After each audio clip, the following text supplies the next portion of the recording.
Aizejošais 2025. gads pilsētas uzņēmumam Daugavpils satiksme bijis izaicinājuma pilns, bet vienlaikus arī attīstības gads.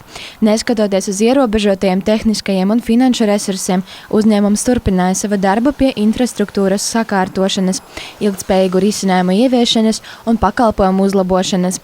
Viens no uzdevumiem bija veikt tramvaja sliežu ceļu atjaunošanu 18. novembra ielas posmā no Klusās ielas līdz Brāļu kapiem, lai uzlabotu gan satiksmes drošību, gan braukšanas komfortu.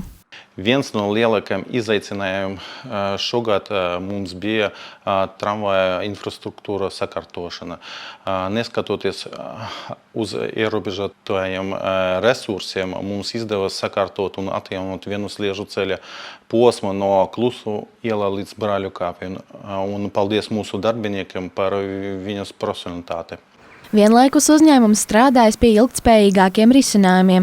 Viens no risinājumiem ir saules elektrostacijas izbūve uzņēmuma objektos un katlamājas atjaunošana, kas stiprinās infrastruktūru un veicinās ilgtspējīgāku darbību nākotnē. 2025. gadā tika spērti arī pirmie soļi digitālās transformācijas virzienā.